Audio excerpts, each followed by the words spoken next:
Hello, hai, Assalamualaikum warahmatullahi wabarakatuh dan selamat sejahtera kepada yang menonton. Bersama dengan saya Nur Auni Hanis binti Syuib, dan hari ini saya ingin membentangkan tajuk saya dan juga ahli kumpulan saya yang bertajuk Kilang Sate Corner Sendirian Berhad. Okey, bersama ahli kumpulan saya yang bernama Nurul Syafiqah, Nur Amaisara, Nur Amira Syafiqah dan juga Nur Syamimi Aina. Okey, saya telah mendapat tajuk pengurusan pemasaran.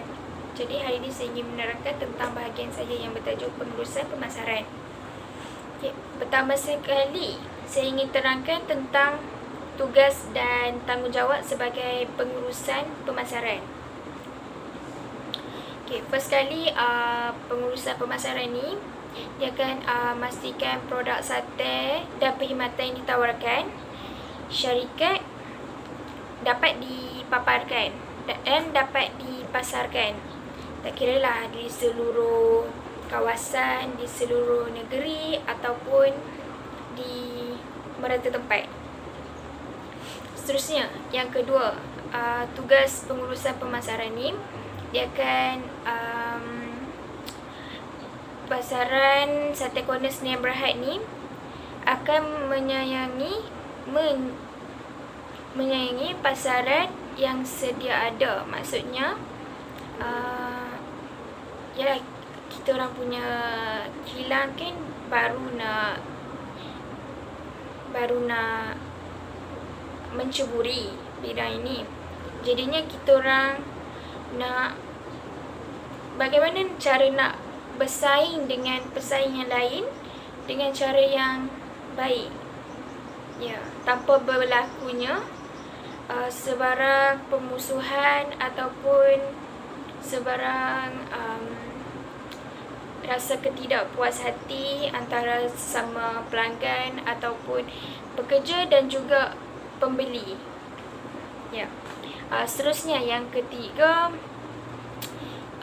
syarikat Sate Corner Sdn Bhd akan memasarkan hasil keluaran dan perkhidmatan syarikat supaya setiap projek berjalan lancar serta memenuhi kehendak pelanggan. Okey, maksudnya dekat sini setiap pelanggan yang nak, kita orang akan ikutlah apa yang diorang nak. Contoh macam kita sediakan sate daging, ayam, rusa, arnab. So, jadi dekat kilang kami terdapat pelbagai jenis daging sate. Okay, jadinya jika kehendak contohnya seseorang pembeli ni dia hendak membeli sate arnab, jadi kita hendaklah berikan dia sate arnab.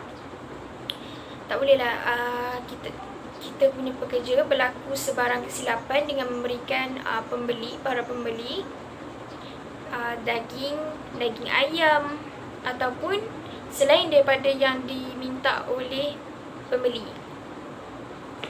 Okay, seterusnya, yang keempat, mengetahui sasaran pembeli yang akan membeli produk keluaran Sate Corner. Okey, jadinya sebagai pengurusan pemasaran, saya hendaklah mengetahui sasaran pembeli yang akan membeli. Contohnya, saya kena sasarkan berapa ratus cucuk yang dikehendaki oleh para pembeli, dan setiap cucuk daging rusa, arnab, ayam atau setiap pada tu dikehendaki pembeli. Jadinya saya kena mencatat dan mengambil tahu tentang berapa yang dikehendaki oleh para pembeli itu. Seterusnya, yang kelima, pengurusan pemasaran ini juga dia kena ketahui pelanggan akan menyertai setiap pertandingan yang akan dianjurkan oleh setiap Sate Corner Sdn Bhd yang dapat menarik minat pembeli. Okey, contohnya syarikat Corner Sdn Bhd, syarikat kami akan menganjurkan satu pertandingan, contohnya seperti cabutan bertuah. Ya, cabutan bertuah dengan membeli sate yang tertinggi, ataupun dapat contohnya membuat soal jawab, bekerja dan bersama pembeli. Okey, dari situ para pembeli akan mendapat seperti cabutan bertuah,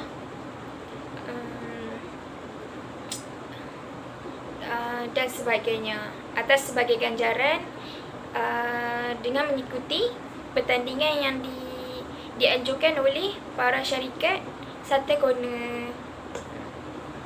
Okey, yang seterusnya, mengenal pasti kelemahan pesaing dan cara mengatasinya. Okey, contohnya sebagai pengurusan pemasaran ni, dia juga kena tahu, dia juga kena pastikan kelemahan pesaing. Contohnya, setiap pesaing tu dia mestilah ada kekurangan dekat dia punya daging. Contohnya daripada rasa, ataupun rasa dia kurang, rasa ataupun daripada rupa dan bentuk setiap sate yang dijualkan oleh para pembeli yang lain. Okey, jadinya dengan dapat kenal pasti masalah daripada pesaing lain, jadinya kita dapat tingkatkan kita punya kelemahan tu dengan lebih berjaya. Okey. Dan daripada kita tahu setiap pesaing kita tu dia jual bagaimana cara dia orang jual, jadinya dari situ kita dapat tahu kita punya kelemahan kita dekat mana. Okey, seterusnya juga kita kena mengetahui kelebihan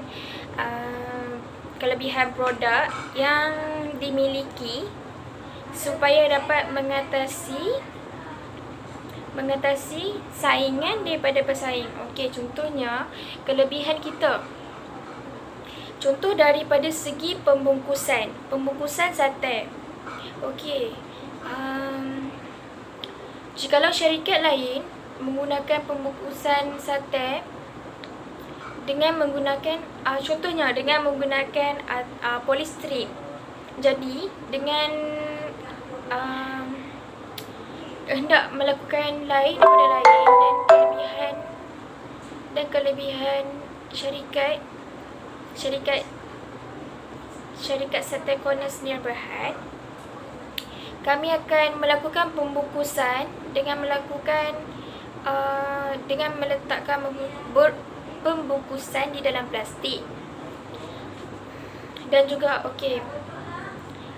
jikalau dapat dilihat di kedai lain ataupun di pesaing lain ataupun di syarikat sate yang lain, sate yang telah dijual oleh mereka kebanyakannya hanyalah kulit daging. Contohnya seperti ayam ataupun daging, ianya banyak dengan kulit daging dan kulit ayam, tidak banyak dengan isi.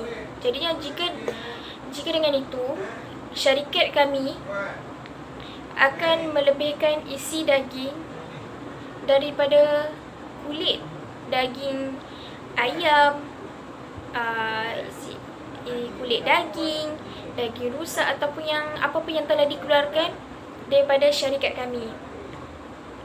Okey, seterusnya juga pengurusan pemasaran ni, tugas dia memastikan setiap aktiviti dan jualan yang dianjurkan oleh syarikat Sate Corner Sdn Bhd mendapat sambutan dan para pembeli. Okey, contoh seperti yang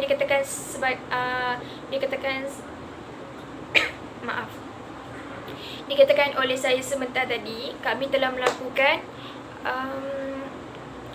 melakukan soal jawab ataupun aktiviti yang mendapat ganjaran kepada para pembeli.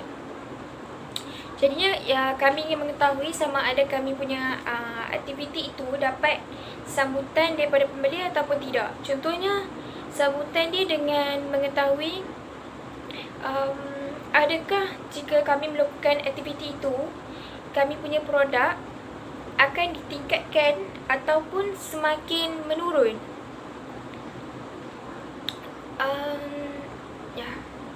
Okey. Dengan itu kita dapat memastikan dengan lebih detail kita punya masalah ataupun daripada aktiviti yang telah dianjurkan oleh syarikat, sama ada aktiviti itu okey atau tidak untuk dilakukan kepada para pembeli di luar sana. Okey. Seterusnya, pengurusan pemasaran ni juga dia haruslah menulis bahan pemasaran syarikat Sates Corner Sendirian Berhad. Contohnya seperti di dalam laman web, brosur,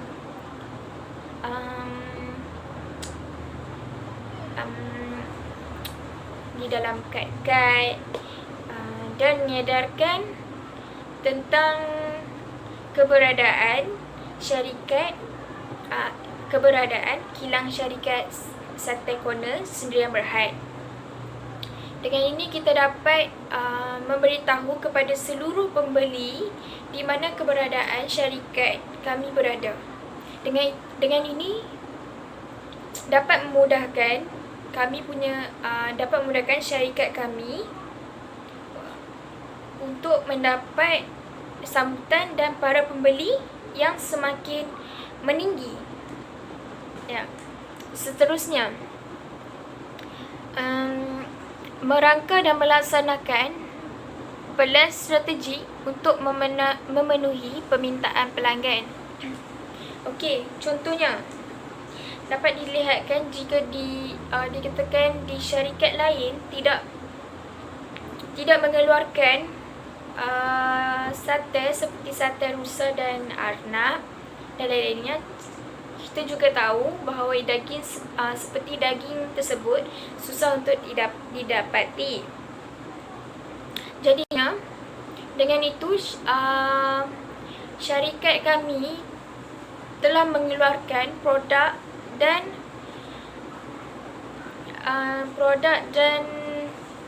sate yang dikehendaki oleh para pembeli. Contohnya macam saya cakap, seperti yang saya katakan, syarikat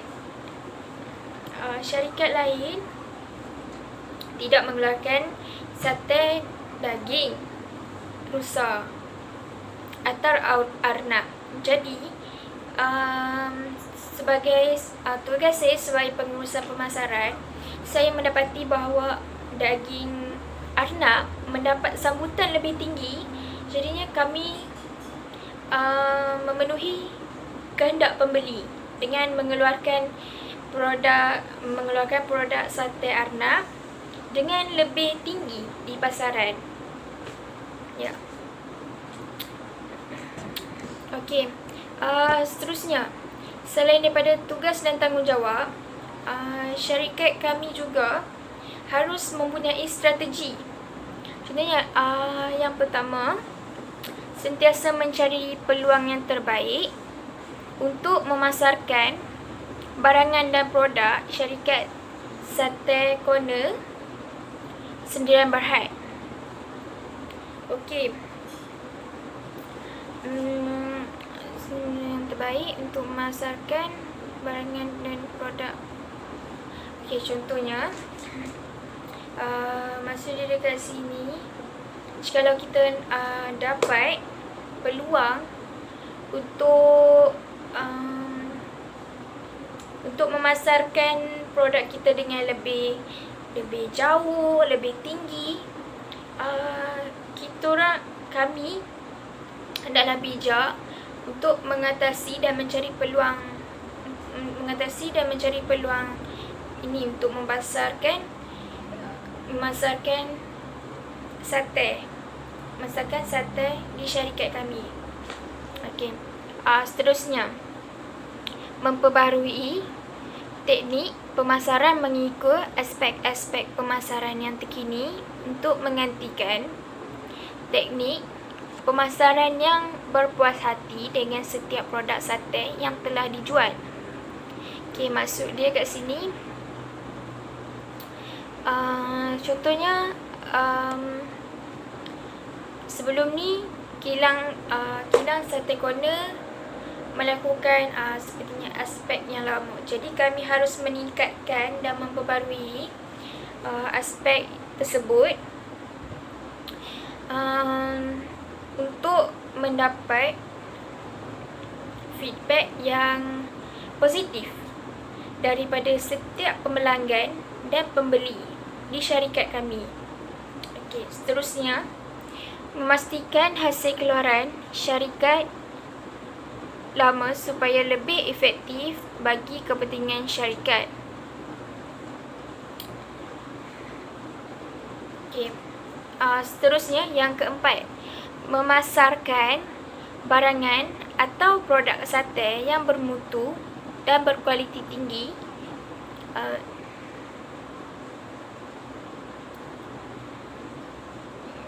contohnya seperti memasarkan barangan atau produk sate yang bermutu tinggi dan berkualiti tinggi. Okey, maksudnya jika kita nak mempasarkan kita punya produk, kita tidak boleh mengambil sambil lewat. Contohnya, kita punya daging, kita punya lidi, kita tidak boleh gunakan yang lidi biasa ataupun kita gunakan yang lain daripada lidi yang tebal. Maksudnya, jikalau kita nak gunakan barang-barang ataupun barang-barang untuk sate syarikat kita, kita haruslah menggunakan barang-barang yang berkualiti tinggi dan tidak menjejaskan kesihatan pembeli dari memakan sate di syarikat kami. Maaf. Okey, seterusnya, sentiasa memastikan pelanggan Sate Corner mendapat nilai tempat yang tertinggi dalam pasaran. Okey, strategi di syarikat kami sentiasa memastikan yang syarikat kami ni akan sentiasa menjadi syarikat yang tertinggi di pasaran. Contohnya, di setiap gerai-gerai ataupun pasaraya, kami punya sate mendapat sambutan lebih tinggi daripada sate-sate yang lain. Yang seperti yang kita tahu, bukan hanya syarikat kita saja yang menjual produk tersebut, bahkan ramai lagi dan banyak lagi syarikat di luar sana yang menjual pelbagai jenis sate dan kebanyakannya sama dengan jenis kita. Ya. Okay, seterusnya, syarikat kami juga telah melaksanakan sebagai tugas pengurusan pemasaran ni, saya juga telah melaksanakan konsep 5P. Contohnya, first, pelanggan. Contohnya, pelanggan ni terdiri daripada pelajar, guru, kaki tangan, pekerja, orang awam dan lain-lain. Jadinya kami punya 5P ni bukannya hanya untuk orang tertentu sahaja yang boleh membeli sate kami, sate di syarikat kami, tapi bahkan untuk semua, untuk sesiapa saja yang nak membeli sate di syarikat kami. Okey, seterusnya yang kedua, promosi. Ya, promosi, syarikat kami telah mengadakan promosi, contohnya seperti pengiklanan,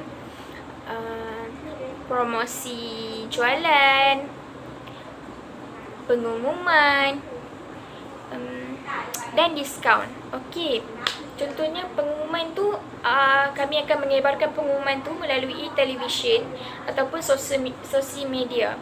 So, daripada situ, para pembeli dan pelanggan di syarikat kami akan mengetahui lebih detail apa yang telah dijual di syarikat kami. dan apa yang syarikat kami telah mengeluarkan produk dan barangan. Okay. So yang diskaun. Okay. Kami akan melakukan diskaun jika para pembeli membeli dengan kuantiti yang banyak. Jadinya kita akan menguruskan setiap pembelian daripada pembeli tersebut. Okay, yang ketiga, price atau dikatakan sebagai harga. Okay, saya membuat tinjauan harga pasaran syarikat Sate Corner Sdn Bhd. Okay. Seterusnya, yang kedua, tawaran harga dari pesaing luar syarikat. Okey, maksudnya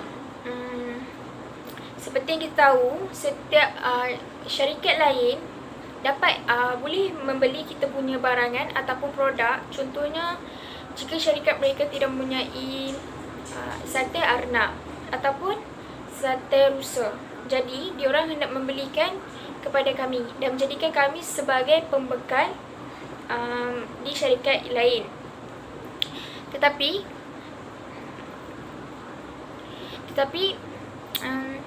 kami juga harus bijak mengetahui dan mengendali bagaimana dan setiap jualan yang dijual kepada pesaing lain akan mendapat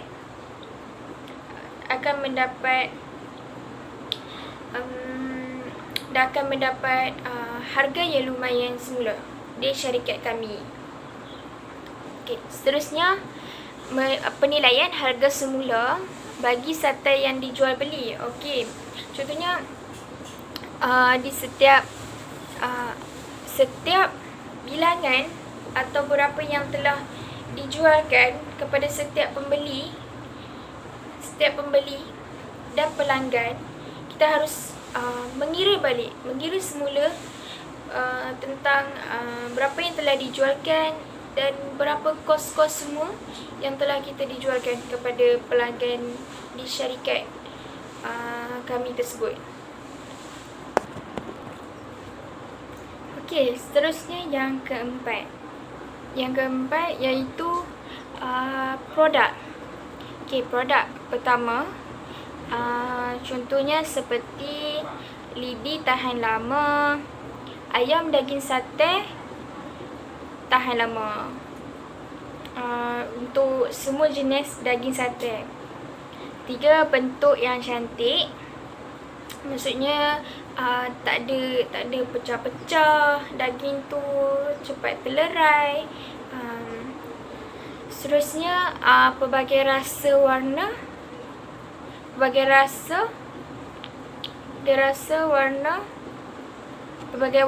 rasa dan warna daging. Maksudnya jika kita nak jual, kita nak mengeluarkan produk kita, tak bolehlah dah jualkan yang warna yang dah pucat, dah lebam, dah berkulat, hampir berkulat, keluar putih-putih. Kita kenalah bawa keluar kita punya produk yang elok, baru, daging pun segar-segar. Okey, seterusnya ciri-ciri dia juga kos yang rendah dan berpatutan. Okey, kita nak dapat sambutan daripada ramai pelanggan dan pembeli. Jadi kita tak bolehlah nak letakkan harga tinggi. Contohnya syarikat lain, diorang punya hampir sama dengan syarikat kami, syarikat Corner Sdn Bhd. Tapi sebelum beli tu, diorang akan bandingkan persamaan dan perbezaan antara syarikat ini dengan syarikat kami, syarikat Sate Corner Sdn Bhd. Okay, jadinya jika terdapat persamaan di situ, tetapi dibandingkan dengan harga jualan yang telah dijualkan dan dipasarkan di gerai-gerai yang terdekat ataupun di pasar raya, jadinya pelanggan atau pembeli akan membeli daripada hasil keluaran syarikat lain berbanding syarikat di Sate Corner Sembilan Berhad. Sebabkan harga di syarikat kami melambung ataupun terlalu tinggi dengan meletakkan harga tersebut melebihi daripada syarikat yang lain. Okay, jadi kita kena letakkan kos yang rendah dan berpatutan. Okey, dan akhir sekali untuk 5P. So kita iaitu place atau dikatakan sebagai lokasi. Okey, untuk penubuhan kita punya kilang, kita haruslah menubuhkan lokasi yang seperti lokasi yang strategik, seperti kawasan berdekatan dengan perumahan atau pembandaran. Okey, contohnya dikatakan sebagai kita punya syarikat kita letakkan di kawasan pedalaman dan di kawasan hutan. Adakah itu akan menarik minat para pembeli atau pelanggan untuk membeli? Okay, pasti diorang akan memikirkan tentang perjalanan untuk diorang pergi ke syarikat kami tersebut. So, diorang akan memikirkan tentang keselamatan, tentang kos yang contohnya seperti jika ada orang luar, pelanggan luar daripada jauh yang datang ke kilang kami, tetapi kilang kami berada di dalam kawasan yang pedalaman dan di kawasan hutan. Jadi adakah itu tidak memberikan pelanggan berfikir tentang kos minyak, kos makanan untuk suatu perjalanan pergi ke kilang syarikat Sate Corner Sembilan Berhad tersebut. Ini juga menyukarkan para pembeli dan pelanggan yang untuk membeli sate di syarikat kami. Jadinya dengan ini juga dapat menyukarkan para pembeli untuk mengetahui tentang keberadaan syarikat Sate Corner Sembilan Berhad. Okey, jadinya kita nak menubuhkan syarikat tu, kita harus memang harus memilihkan di kawasan yang berhampiran perumahan ataupun di kawasan bandar yang terdapat ramai pelanggan ataupun ramai pembeli di kawasan terdekat kita punya kilang. Okey, akhir sekali rumusnya daripada sini ataupun kesimpulan daripada saya. Okey, kesimpulannya, firstly, kita hendaklah bijak mengatur strategi sebelum melakukan suatu pekerjaan atau penubuhan di kawasan yang membabitkan ramai penduduk. Seterusnya, kita juga harus bijak menarik minat para pembeli. Selain itu, kita juga tidak mudah berputus asa jika berlaku kemerosotan dalam bahagian kewangan atau pada syarikat atau pada keseluruhan dalam syarikat. Okay, akhir sekali, kita haruslah melakukan perancangan awal dengan lebih teliti dan teratur. Okey, itu yang paling penting sebelum hendak melakukan